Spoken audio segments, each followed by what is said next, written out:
Très bien, voilà, moi je vais vous parler principalement des campagnes Google Shopping qui existent maintenant depuis quelques années. Ce sont les petits logos, les petites images produits que vous voyez sur les pages de résultats.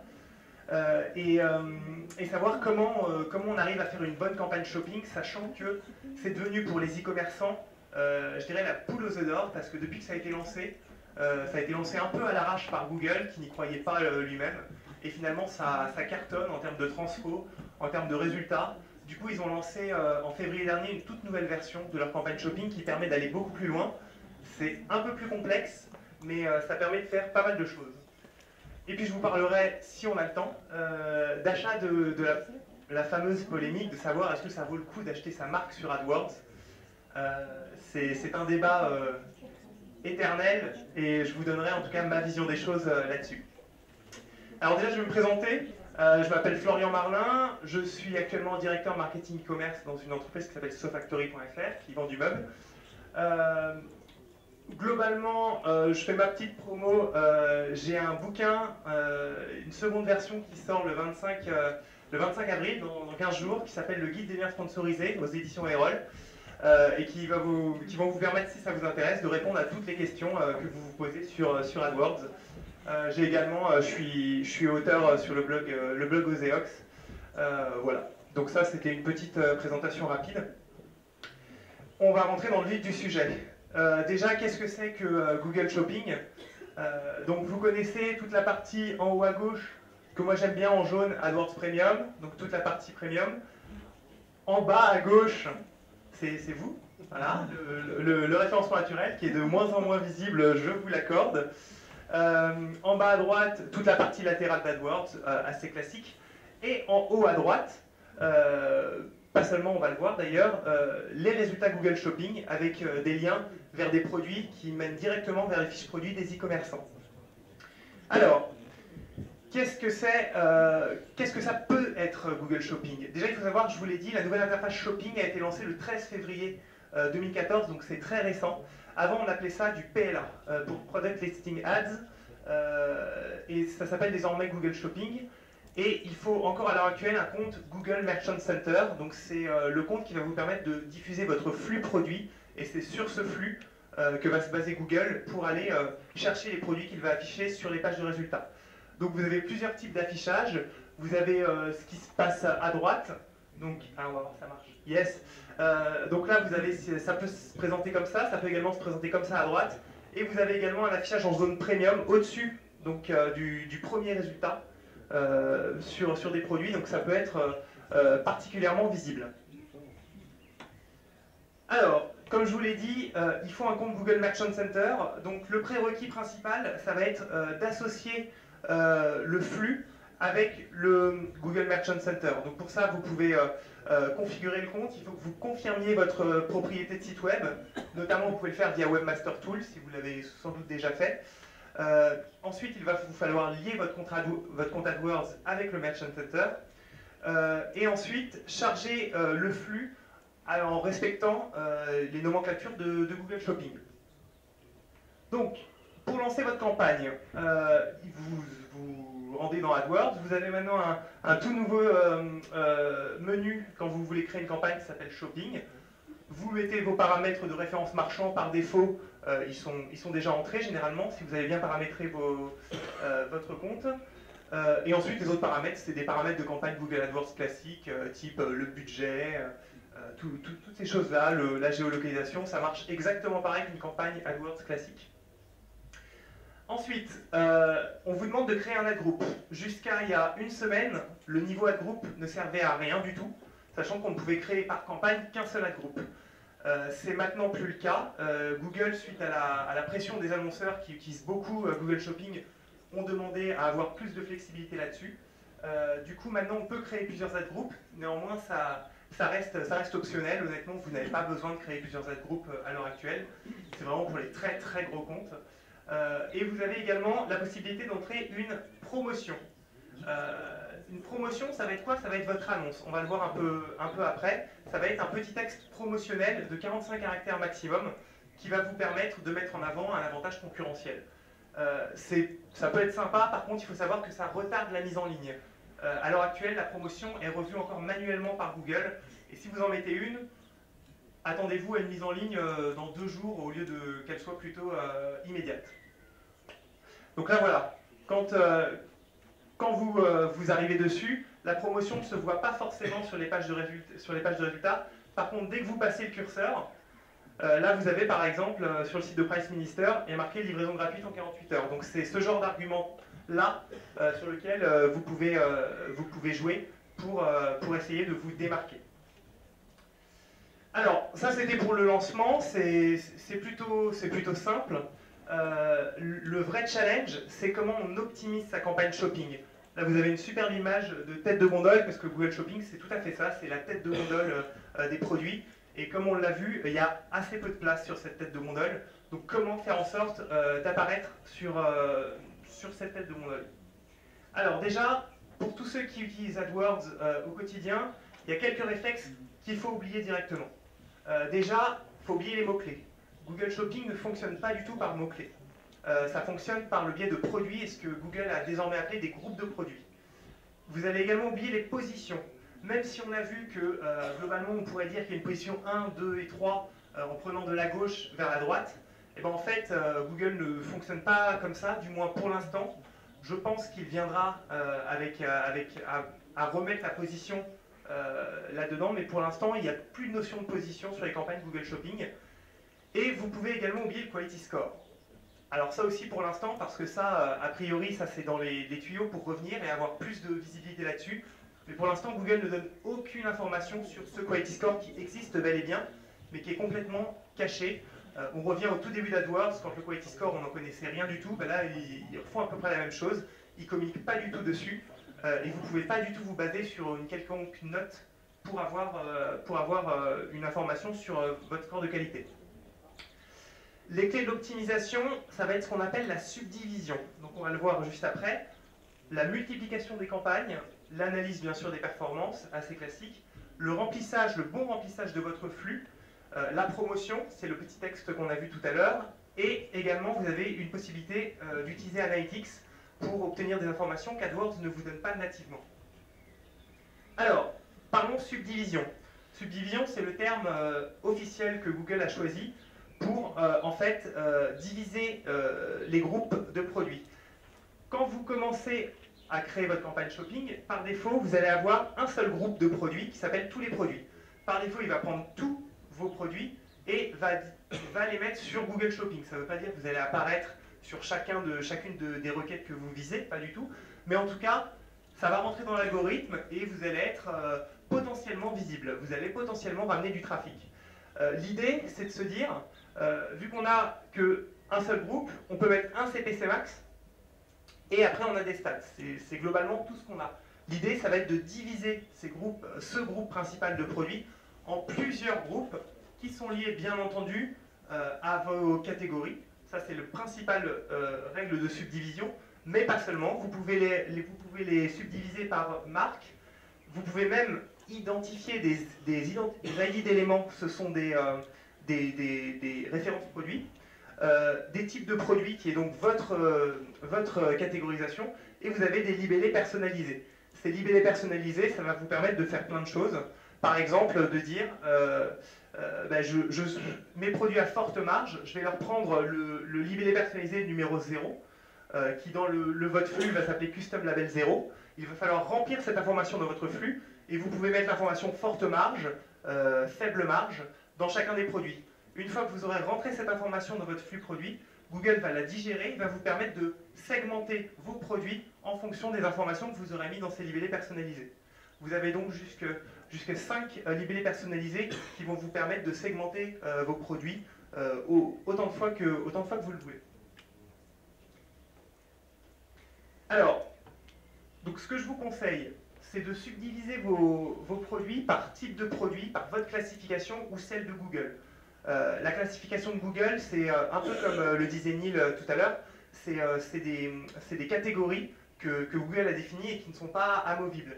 Soit vous donnez la bonne catégorie Google dans votre flux, soit Google va la déterminer par lui-même. Je vous conseille de le faire par vous-même. Comme partout, quand Google essaye de gérer quelque chose tout seul, c'est grossièrement bien fait. Mais également, vous pouvez vous servir de vos types de produits. Donc c'est votre catégorisation qui vous est propre, votre arborescence que vous utilisez sur votre site. Alors là, je vais rentrer un peu dans le détail. Il faut savoir qu'un seul type d'attribut peut être utilisé pour fractionner le même niveau d'un groupe. Si vous décidez de fractionner votre groupe de produits par type de produit, vous ne pourrez pas dans le même niveau mettre un type de produit et par exemple une marque précise. Vous ne pourrez diviser votre groupe de produits que sur un seul type de subdivision. Et à l'intérieur de ce type-là, vous pourrez ensuite diviser par marque ou par ID d'éléments comme vous le voulez. Mais vous ne pouvez pas le faire au même niveau. C'est un peu complexe, c'est pas facile à expliquer comme ça, mais j'essaye en tout cas. Donc, dans l'exemple que je vous donne, on va le voir par la suite, je veux un CPC max de 50 centimes pour les produits de la catégorie carte à jouer classique, qui est une catégorie Google. Je veux désactiver tous les autres produits de la catégorie jeux et jouets, et je veux conserver le reste de mes produits en ligne au CPC max de 0,10 centimes. Donc comment je fais ça? C'est vraiment une simulation. Donc je vais sur tous les produits, je clique sur le petit plus pour commencer à subdiviser. Là, j'arrive sur une box qui me propose, en fonction de mon flux, tous les produits et toutes les catégories qui sont associées. Je rajoute la catégorie jeux et jouets dans mon segment. Ça va automatiquement créer sous tous les produits une catégorie jeux et jouets sur laquelle je peux identifier un CPC max. La catégorie carte à jouer classique est à l'intérieur de jeux et jouets. Donc je reclique sur le petit plus pour resubdiviser à nouveau ce niveau d'arborescence. Je vous montre ce que ça donne au final. Donc j'ai jeux et jouets. La catégorie en dessous c'était jeux. J'ai resubdivisé, c'était jeux de cartes. Et là j'ai identifié enfin ma catégorie Google, carte à jouer classique, sur laquelle j'ai mis un 50 centimes comme je le souhaitais. Et j'ai exclu tous les autres produits qui sont dans jeux de cartes, dans jeux et dans jeux et jouets. Comme vous le voyez, j'ai pu l'exclure ici. Et tous les autres produits qui sont dans tous les produits, hormis ceux qu'on a traités ici, je leur ai mis un CPC de 10 centimes. Donc c'est vrai qu'au début, comme ça peut paraître complexe. En fait, c'est assez intuitif, c'est assez bien foutu. Ça vous permet de... En fait, c'est une façon de voir et de comprendre votre flux produit. Et savoir un peu comment ça se passe et comment il est divisé. Ça vous permet de naviguer dans cette arborescence de façon assez simple. La règle également, ça va être de multiplier vos campagnes.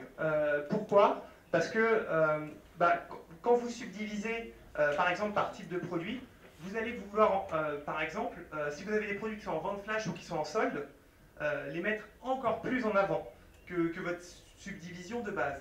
Eh bien, en multipliant les campagnes, vous allez subdiviser via d'autres manières dans d'autres campagnes, et de cette façon-là, vous allez pouvoir appliquer un CPC plus fort. Et quand le CPC sera plus fort, ça sera cette subdivision qui sera prise en compte. Vous avez également des niveaux de priorité au niveau de la campagne, faible, moyenne, élevée.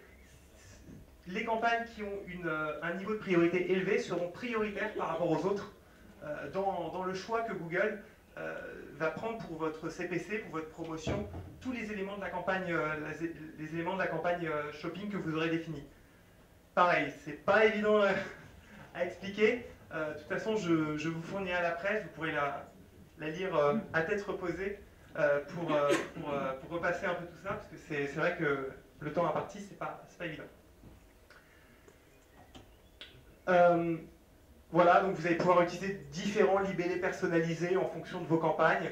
Votre campagne de base sera divisée par des types, et je vous conseille d'utiliser les libellés personnalisés pour mettre sur des campagnes en priorité élevée. Donc vous allez pouvoir aller par-dessus votre subdivision classique par arborescence et vraiment mettre en avant, pourquoi pas, des produits à forte marge, des produits en solde ou avec des promotions particulières. Ensuite, l'analyse des performances. Donc ça doit vous rappeler beaucoup plus de choses. Il y a des indicateurs qui sont habituels, type on a le nombre de clics, d'impressions, on a le taux de clic, on a le CPC moyen et on a le coût. Jusque-là, tout va bien. On a, comme je vous l'ai dit, on n'a pas de position, on n'a pas de quality score. Par contre, on a d'autres éléments qui arrivent. On a un taux de clic comparatif. Taux de clic comparatif, c'est très simple. Là, le taux de clic comparatif sur ma période est de 1,99. Ça veut dire que globalement, la somme de mes concurrents ont un taux de clic sur les mots-clés sur lesquels je suis apparu en même temps qu'eux, ont un taux de clic de 1,99%. Moi, je suis à 2,43, donc je suis au-dessus de la moyenne de mes concurrents. Ça va être des indicateurs comme ça pour vous comparer à la moyenne de ce que font vos concurrents sur les produits similaires. Pareil pour le CPC Max comparatif, et là c'est une première. C'est la première fois que Google donne cette information directement dans AdWords, hormis le Keyword Tool qui donne des informations de CPC Max, de CPC vraiment très, très limite. Je ne ferai pas beaucoup confiance à cet outil. Là par contre ça a l'air beaucoup plus fiable. Globalement, là dans cet exemple, en moyenne, les CPC Max de mes concurrents sont à 53 centimes. Moi, je suis actuellement à 33, donc j'arrive avec un CPC Max plus faible à avoir un meilleur taux de clic. Donc j'en déduis que mon quality score doit être plus élevé. J'ai mes conversions bien sûr, et j'ai ce que Google appelle le taux d'impression, ce qui va vous permettre de savoir sur les requêtes qui auraient dû afficher vos produits, combien ont réellement affiché vos produits. Donc là par exemple j'ai un taux d'impression de 30%, ce qui veut dire qu'en fait il y a globalement une seule requête sur 3 sur lesquelles je suis vraiment apparu alors que j'aurais pu faire apparaître mon produit dessus. Donc là ça veut dire globalement augmente tes CPC si tu veux apparaître plus souvent. Donc là on voit sur cet exemple que certes j'ai de bons résultats parce que j'ai un CPC Max plus faible et un meilleur taux de clic. Par contre, vu que mon CPC Max est faible et que Google aime bien s'en mettre plein les poches, il me conseille vraiment pour gagner de la part d'impression, de la part de voix, d'augmenter ce CPC Max.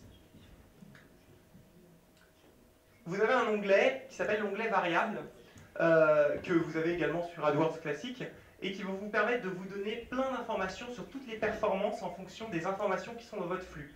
Vous pouvez notamment utiliser l'analyse par référence produit pour savoir combien de fois un produit a été imprimé, combien de fois il a été cliqué, quelle conversion il a généré, et tout un tas d'informations. Vous avez également, c'est là où ça va être intéressant, une analyse qui s'appelle par termes de recherche, qui vont vous permettre de connaître toutes les requêtes qui ont permis de générer de l'impression et des clics sur vos campagnes, sur vos produits. Donc vous allez connaître un peu toutes ces requêtes-là. Vous avez un onglet mots-clés, mais qui ne sert strictement à rien, si ce n'est définir des mots-clés à exclure. Donc ça, les mots-clés à exclure, ça fonctionne de la même façon qu'une campagne classique. Je vous ai parlé du flux qui était très important, et effectivement, pour l'instant, on ne sait pas encore très bien comment Google va choisir comment afficher tel produit. Il n'est pas très bavard là-dessus. Néanmoins, on se rend compte vraiment que le champ title, qui est le titre de votre produit, généralement, c'est le titre principal que vous avez normalement en H1 sur votre fiche produit, qui est utilisé dans la balise title. C'est la principale information dont va servir Google pour déclencher l'affichage. Je vous donne un exemple. Si vous marquez machine à laver Brandt, eh ben, il y a très peu de chances que vous apparaissiez sur lave-linge. Parce que la partie sémantique n'est pas encore bien développée sur cette partie-là. Et donc, il risque vraiment de prendre tous les produits qui ont le mot machine à laver dans le title, même si vous avez des synonymes dedans. Donc vraiment, il faut vraiment adapter ce champ title aux mots-clés les plus tapés. Alors, vous avez également, je vous conseille vraiment d'utiliser des synonymes différents selon les produits. C'est-à-dire que vous vendez des lave-linges, eh bien, mettez 50% de vos produits avec le mot lave-linge, et puis 50 autres avec le mot machine à laver. Vous allez me dire, ouais, mais dans mon flux produit, le problème, c'est que ça va avoir des impacts sur mes fiches produits. J'en ai certaines qui vont être en machine à laver, d'autres en lave-linge. J'ai envie de vous dire, pour le SEO, ça a l'air d'être pas mal non plus. Mais c'est vrai qu'au niveau cohérence client, c'est pas génial. Là, l'idée, c'est vraiment de se servir d'outils qui permettent de gérer les flux, type Lengo, si vous connaissez, qui vous permettent de modifier l'information title uniquement de votre flux, sans avoir besoin de modifier réellement l'information qui est sur votre site. Donc de garder votre cohérence sur le site web, mais modifier l'information qu'on va filer à Google Shopping pour essayer d'apparaître sur des thèmes, sur des requêtes plus précises et définies. La promotion, je vous en ai parlé tout à l'heure, voilà, donc 45 caractères maxi, soit qui apparaît directement quand on a un affichage de ce type-là, soit elle apparaît au survol. Je vous ai mis une jolie clé USB qui devrait vous faire plaisir. Il faut savoir que voilà, c'est pas toujours affiché, mais à l'heure actuelle, c'est très peu utilisé de façon intelligente par les e-commerçants. du coup, il y a quand même des choses à faire, notamment si vous avez des promotions sur des livraisons, vous parlez de vente flash, etc. Ça peut vraiment augmenter le taux de clic. Par contre, comme je vous l'ai dit, ça retarde la mise en ligne de la campagne, donc parce qu'il y a une validation humaine. Mon conseil, c'est de mettre en avant un avantage vraiment concurrentiel et pas un avantage bateau, du type venez chez nous, c'est génial. Ça n'aura aucun impact. Et je vous ai parlé d'Analytics. Analytics à la rescousse, pourquoi? Parce qu'à l'heure actuelle, et c'est bien dommage, moi je l'avais demandé à Google, ils ne m'ont pas écouté, je suis très déçu. On n'a pas les informations, on a les informations des mots-clés, des requêtes qui sont tapées pour afficher tous nos produits de la campagne, mais on ne sait pas quelle requête a affiché quel produit. Parce que votre requête machine à laver, une fois sur deux, va pouvoir afficher votre machine à laver X22, mais ça peut être une machine à laver F23, donc des références complètement différentes. Et ça, Google ne donne aucune visibilité là-dessus. Du coup, je vous donne une petite astuce, qui est d'utiliser un rapport personnalisé Google Analytics, qui va vous permettre de définir quelles requêtes ont affiché quel produit. Pour ça, vous créez un rapport personnalisé. Dans le détail des variables, vous choisissez la requête de la recherche, puis en second temps la page de destination. Et enfin, vous mettez quand même un filtre pour dire que ça inclut la campagne, uniquement le nom de votre campagne Google Shopping, ou de vos campagnes Google Shopping, pour ne pas récupérer toutes les informations AdWords qui ne sont moins intéressantes dans ce cas-là. Ça vous donne un rapport. Alors là, vous ne devez pas voir grand-chose, mais globalement, ce qu'il faut faire, c'est en variable secondaire, ajouter la page de destination. Du coup, vous avez la requête et la page de destination. Avec cette page de destination, vous en déduisez le produit qui a été affiché. Donc là, par exemple, dans cet exemple, on se rend compte que sur le mot-clé ordinateur, la requête ordinateur portable, il a affiché le X22 et le FC27. Il a plus généré de visites vers le X22, qui a fait une conversion. Par contre, le FC27, il a généré quand même des visites, mais zéro conversion. Donc là, ça peut ensuite nous permettre de définir quel produit on veut pouvoir baisser, ou alors couper de son flux, parce qu'on se rend compte que Google amène du trafic dessus, peut-être parce que ça fait cliquer, et que quand ça clique, ça ramène du cash à Google. Par contre, vous, ça ne vous ramène pas de conversion. Donc, ce n'est pas forcément intéressant. Donc, ça vous permet vraiment, en comparant les performances des mots-clés en fonction des pages de destination, de définir quelles sont les références produits à mettre en avant ou pas au sein de votre campagne, Google Shopping. Je pense que j'ai un peu le temps rapidement de vous parler de ce fameux débat. Faut-il ou non acheter sa marque sur AdWords? Généralement, quand je traite ce sujet, je commence à un petit sondage. Pareil, logique. Qui trouve que c'est intéressant d'acheter sa marque sur AdWords? Un peu moins que la moitié. Donc qui... Ça dépend si on fait une campagne ou pas. Comment ça? Si on achète sa marque sur AdWords, ça veut dire faire une campagne AdWords. Ah, on peut très bien imaginer de faire juste une campagne sur son propre nom. Ah oui, tout à fait. Mais moi, est-ce qu'il y a un intérêt pour vous d'acheter le mot-clé marque ou pas? Je pense que oui. D'accord. Donc on a une petite, un peu moins que la moitié qui est pour, donc je suppose que les autres sont contre ou alors n'ont pas d'avis. C'est fort probable aussi. Donc, je vais vous donner un peu mon avis à moi là-dessus. Après, on pourra en débattre si ça vous intéresse. Le contre, qu'est-ce qui fait que on n'a pas envie d'acheter et de donner de l'argent pour sa marque? Tout simplement parce que généralement, vous êtes en première place sur la partie naturelle. Donc, vous n'avez pas forcément besoin de payer Google pour amener du trafic. Globalement, ça risque de cannibaliser un peu votre trafic naturel. Et je vous le confirme, ça le cannibalise bien. Quand vous achetez votre marque sur AdWords, le trafic, la majeure partie du trafic va venir désormais de votre lien AdWords et non plus de votre lien naturel. Il faut le savoir, c'est généralement en premium que ça s'affiche. Donc, du coup, il n'y a pas de... C'est vrai que le trafic est cannibalisé. Donc ça, c'est le contre. On va voir quel est l'avantage, ou plutôt les avantages. Alors, il n'y en a pas beaucoup. Et vous ne devinez pas du tout quelle réponse je vais donner à cette question. Globalement, ça vous donne plus de visibilité. Vous avez un double affichage. Bon, soit, on recherche votre marque. Ça va également réduire la visibilité de liens qui sont indésirables. Je vous donne des exemples, soit des avis négatifs en SEO, soit des concurrents SEA, soit des codes promo que vous ne voulez pas qu'ils remontent sur votre marque, bah, en mettant une annonce en premium, vous gagnez, vous baissez dans le champ de visibilité, vous gagnez un résultat, on va dire. C'est-à-dire qu'il y a un résultat qui généralement va disparaître de l'affichage sans scroller de l'internaute. Vous allez pouvoir modifier votre message marketing. Sur votre marque en SEO, c'est quand même compliqué hein, de se dire allez, je vais changer ma balise métadescription pour pouvoir mettre en avant une promo. C'est pas génial. Là, vous allez pouvoir vraiment le faire et même très clairement, ça va vous permettre de tester. AdWords sert beaucoup à ça. Tester des accroches. Tester des accroches et voir si elles réagissent bien. Si elles réagissent bien et que vous avez des meilleurs taux de clic avec certaines accroches, pensez à l'utiliser dans vos métadescriptions en SEO. Si ça clique bien en AdWords, il n'y a pas de raison que ça ne clique pas en SEO. Vous allez également pouvoir enrichir les résultats avec les extensions d'annonces. On va le voir juste après.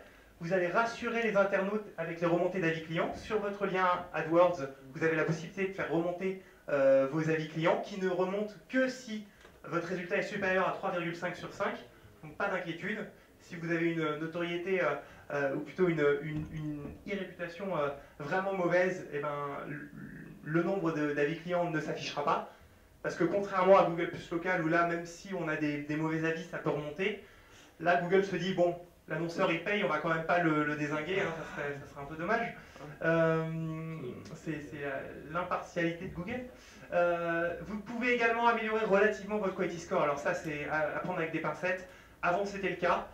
Vu que votre campagne de marque va avoir un taux de clic proche des 30 à 40%, bah vous dites ouais, ça augmente mon quality score. Avant, ça avait des impacts sur le reste des autres campagnes, sur le quality score niveau compte. C'est beaucoup moins le cas parce que maintenant Google arrive à comprendre que c'est une marque et différencie le quality score pour ne pas faire forcément bénéficier ce bon QS sur le reste du compte. Ça va vous permettre de vérifier l'évolution de votre notoriété. Ça, c'est un point super important et pour moi, c'est prépondérant. Comment, j'en parle 2 secondes, comment on parle de notoriété, comment on vérifie la notoriété sur Internet? Eh bien, pour moi, c'est grâce à ce mot-clé marque. L'objectif, c'est d'avoir un, je ne sais pas si j'en parle après, c'est d'avoir un taux d'impression à approche de 100%. C'est-à-dire, vous mettez vraiment votre mot-clé marque en exact, hein, vous le séparez bien et vous assurez qu'il a un CPC, bon, il n'a pas besoin d'être très élevé parce que comme je le précise ici, le coût est très faible, mais vous vous assurez bien d'être présent toute la journée, de jamais avoir de coupure, de séparer la campagne dans une campagne marque, dans une campagne séparée pour ne pas avoir de coupure, de façon à avoir un taux d'impression que vous pouvez vérifier à 100%, à peu près. Au-dessus de 98%, ça reste valable. Une fois que vous avez cette information-là, bah c'est génial parce que vous avez le nombre d'impressions. Et le nombre d'impressions exact de votre marque. Et via ce nombre d'impressions, vu que votre marque est en exact, bah vous contrôlez au jour le jour votre notoriété. Et je peux vous le dire, quand vous lancez une campagne radio, une campagne télé ou une campagne offline, eh ben, contrôler sa notoriété, c'est pas évident. Et ben, avec ça, vous voyez directement votre courbe d'impression. Votre courbe de clic n'a que peu d'importance, c'est vraiment votre courbe d'impression. Combien de fois vous êtes recherché par jour? Et c'est vachement plus précis que ce que vous donne Google Trends. Donc vraiment, pour moi, c'est une information qui, à elle toute seule, justifie qu'on achète sa marque sur AdWords. Et donc, comme je vous l'ai dit, le coût est très faible. Globalement, ça peut descendre à 1 centime le clic. C'est très rare. Google, finalement, même quand il n'y a aucune concurrence, hein, c'est pas grave, il va vous mettre du 3 à 4 centimes. C'est toujours ça de prix. Mais globalement, voilà, à 4 centimes le clic, vous en sortez très bien. Après, si vous êtes une très grosse marque, généralement, vous avez des très gros budgets, donc ça ne pose pas de souci non plus. Et puis, si vous êtes une petite marque, vous avez des petits budgets, mais donc ça ne va pas vous coûter très cher. Donc ça, c'est pour vous donner un exemple complètement fictif. Donc ça, c'est une annonce SEO. Oui, j'aime bien parler de ramonage à Montauban, je ne sais pas pourquoi. Ça pourra rappeler c'est une petite private joke. Vous avez la société Top Ramonage qui est présente en référencement naturel. Donc ça, voilà. Globalement, c'est une annonce SEO plutôt optimisée. Hein, vous voyez, j'ai bossé mon title, ma description. Et quand on passe en vision AdWords, voilà ce que ça donne. Donc, vous avez globalement tout ça c'est du premium, c'est de l'AdWords. Avec, je vous parlais des extensions, vous avez donc les avis qui remontent. Je suis très fort en ramonage, parce que j'ai 3881 avis. Hein. Je l'ai lié à ma page Google+, et j'ai quand même 53 000 personnes qui m'ont encerclé, pour vous dire, c'est très réaliste. Et j'ai des extensions d'annonces qui sont agrandies, qui sont possibles maintenant depuis à peu près un an sur Google, et qui vous permettent d'accéder à des pages profondes de votre site, et que les internautes utilisent beaucoup. Et en bas de ça, on retrouve mon lien naturel, mais il ne faut pas s'étonner que le taux de clic soit plus faible sur le lien naturel quand on voit ce genre de choses. Voilà, donc ça c'était pour vous montrer un petit peu les différentes zones que vous permet d'avoir Google sur votre marque. Donc Google Plus dans tout ça. Alors là, mon avis est beaucoup plus mitigé là-dessus, même si ça va en s'améliorant.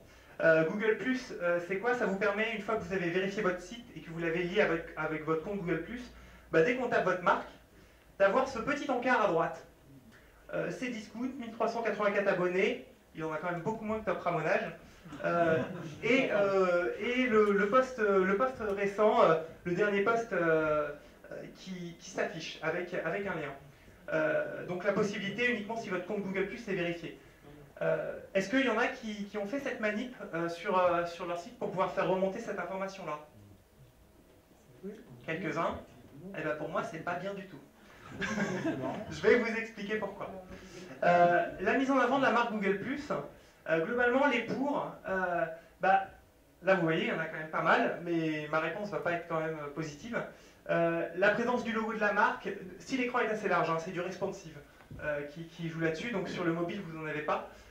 Et vous avez la possibilité d'y mettre des images, donc forcément ça attire l'œil. C'est ce que veut Google. Hein. L'utilisation d'un espace latéral qui est souvent inutilisé, donc très clairement, et ça peut potentiellement réduire la visibilité de liens concurrents, parce que ce genre de choses vont apparaître au-dessus des liens latéraux AdWords s'ils ont décidé d'acheter votre marque, parce qu'ils le peuvent. Vous avez la possibilité d'utiliser les extensions sociales dans Google AdWords en ayant fait ça. C'est-à-dire de pouvoir lier votre page Google Plus avec vos annonces AdWords, comme on l'a vu sur Top Ramonage, honnêtement ça sert à rien. Mettre en avant les dernières actualités de la marque, c'est ce qui plaît beaucoup aux annonceurs. L'encart est toujours pour l'instant gratuit. Et depuis peu, c'est très récent, vous avez la possibilité de mettre des liens directs et traqués. C'est ce qu'on a vu, là. Là, il y a un, bon, vous voyez rien, mais il y a un bit.ly qui est directement cliquable. Ça, jusqu'à il y a encore très peu de temps, c'était pas un lien, c'était juste en texte et on ne pouvait pas y accéder. Donc ça, c'est les pour. Les contre. Les contre. Eh bien, déjà, il faut savoir que l'encart disparaît si la marque ne met pas à jour son actualité au bout de quelques jours. Bon, ça, ok. Mais surtout, vous perdez vos internautes. Je vous rappelle que, quand même, l'internaute, il cherche votre marque, il cherche ses discounts. Au lieu de l'amener sur votre site alors qu'il vous cherche vous, pour potentiellement acheter, vous l'envoyez vers une boîte noire. Vous l'envoyez vers une page Google+, super, génial. Déjà, ça va lui faire au moins un clic en plus pour arriver sur votre site. Vous n'êtes même pas sûr qu'il va y arriver sur votre site, parce qu'on ne sait pas ce qu'il va y trouver. Et surtout, vous n'avez aucune information sur le nombre de clics que va recevoir la page Google+, ce qui va se passer derrière. Vous n'en savez rien. Quelqu'un cherche votre marque, on parle d'e-commerçant, c'est complètement débile de l'envoyer vers autre chose qu'il cherche, juste parce que c'est bien, le DG est content d'avoir le logo qui apparaît quand on tape la marque. C'est souvent ça. Hein. Le patron aimerait bien avoir son logo comme ses discounts. Voilà. Donc moi, très clairement, je vous le déconseille. Pour les e-commerçants, le lien marque est tellement important qu'il ne faut pas s'amuser à essayer d'envoyer l'internaute ailleurs, alors que potentiellement, il est vraiment, et notamment quand il tape votre marque, il est vraiment dans une démarche d'achat. Il vous a connu ailleurs, et là il revient par la marque. C'est à ce moment-là qu'il faut le ferrer, et surtout pas prendre le risque de faire tout ça. Donc moi j'ai envie de vous dire, soit vous désassociez votre page, pour ça il suffit d'enlever l'acte de propriété sur Webmaster Tool, ou alors vous ne mettez plus rien sur votre page Google, ça va disparaître automatiquement. Je ne pense pas que vous perdiez grand chose à ne rien mettre sur votre page Google+, mais chacun, peut-être après sur la partie SEO, c'est autre chose. Voilà, donc néanmoins, s'il y a des masochistes dans la salle, je vous donne quand même l'information pour associer sa page Google+ à son nom de marque. Vous avez deux possibilités, soit vous êtes un grand compte et vous avez un account manager chez AdWords, à Paris ou à Dublin. Dans ce cas-là, vous lui demandez, en 2 secondes, c'est fait. Soit vous pouvez le faire vous-même, vous associez votre page, vous allez dans la page marque, vous allez sur profil, info et vous cliquez sur associer le site web. Vous copiez et collez le code du lien sur votre homepage et vous cliquez sur le bouton tester le site web. Il faut savoir que l'équipe Google+ n'est pas du tout obligée de valider votre compte, c'est fait humainement et les raisons fournies pour refuser sont complètement aléatoires.